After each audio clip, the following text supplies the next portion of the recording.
Fresh out the shower. All right, this is a total freestyle one, but this is just about self-esteem in general. People have daydreams or visions, dreams, what have you, and they just give themselves no value as far as those visions. It really comes down to self-estimation or self-esteem. If you don't know yourself, again, self is the reference point.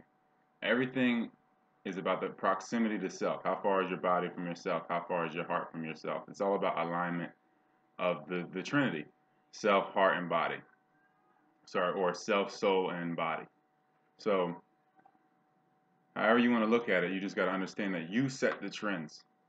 You are the force to be reckoned with. You are will. You are will that is embodied. So when you have a vision or a thought, again, it comes down to cleaning the body, the vessel, and aligning the body with its soul or heart, and also further than that, with the self, which is the universal self, the one verse self. So once the alignment has happened, then you can receive the messages properly from the heart, from all organs. All organs will talk to you the way that they should. So you'll be here in totality at all moments. So when it comes to self-esteem or self-respect, really, you got to understand that you set the trends, that you created this earth that you live in, and that you will never die. You can never die. Like there's more energy in you to keep you emotionally distressed than to kill you. That's what people got to understand. Like they'd rather keep you emotionally distressed and harvest your emotional energy for eons than to just flat out kill you and push you out of your body. Because parasites attract other parasites, and if you're dead, then the other parasites will just flock to the dead energy or the energy that needs to be converted, because that's their job, to convert the energy. So basically, a parasite wants to keep you to themselves. In a sense, they don't want other people in on their bag of money or their bag of energy, bag of iron, what have you. So just knowing the voice that is you, knowing your volume too. Like again, the voice has always been there. The self, which you are, that voice has always been there. And everything else is just an electrical current from this seat of the soul or the self.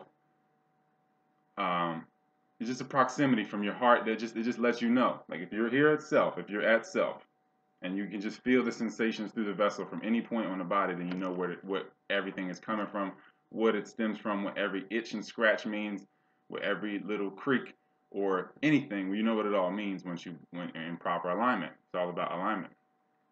So it's just really about self-respect and just knowing that you created this whole environment that you're in and that you're immortal. So and once you understand that, then you understand that you're an observer and that you can never be killed. The body itself can't even be killed. It's just pure energy. So it would just convert. So knowing that, your focus should not be on living like it's your last day or these type of things. Knowing that you cannot die, you got to understand what makes you live. Learning is what makes you live. New experience, expansion, and reflection. So you pretty much you reflect on your cycles. You get to that point where you detach as an observer from the body, and you can reflect on your cycles.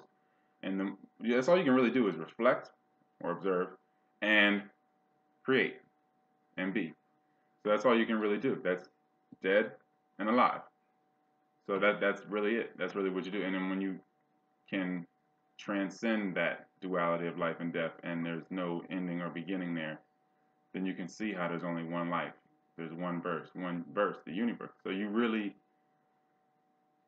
are a voice that takes form or has different decibel levels. A voice in different volumes, really, if you look at it that way.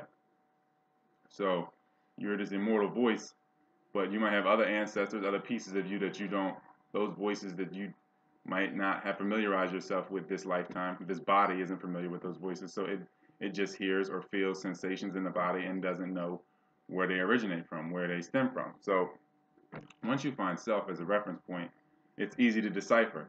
But we have to cleanse the body. There's no skipping a step here. You have to cleanse the body. Because most people have parasites, cysts, different blockages, all these type of things within them.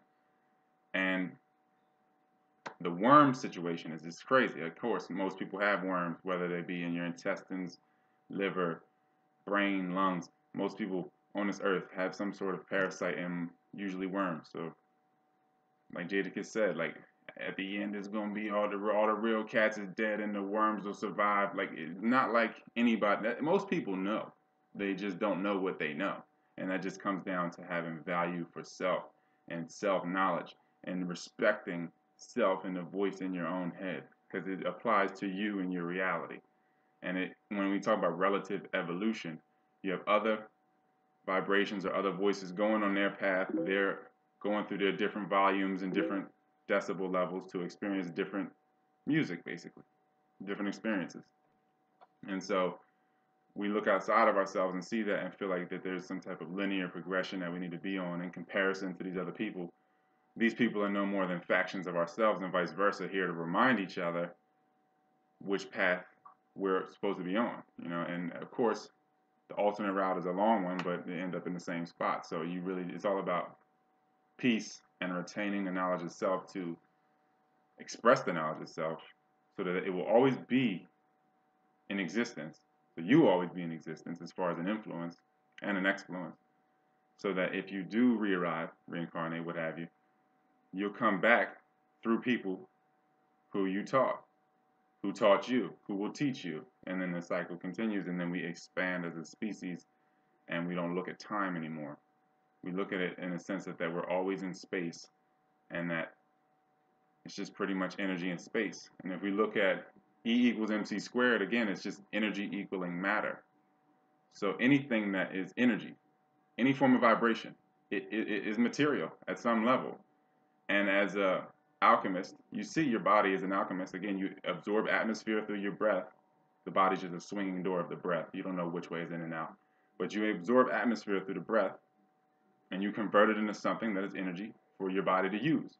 You might call it oxygen or whatever, to oxygenate the cells, whatever term you give it to make yourself feel comfortable. But that is energy transformation. That is conversion. That's transmutation.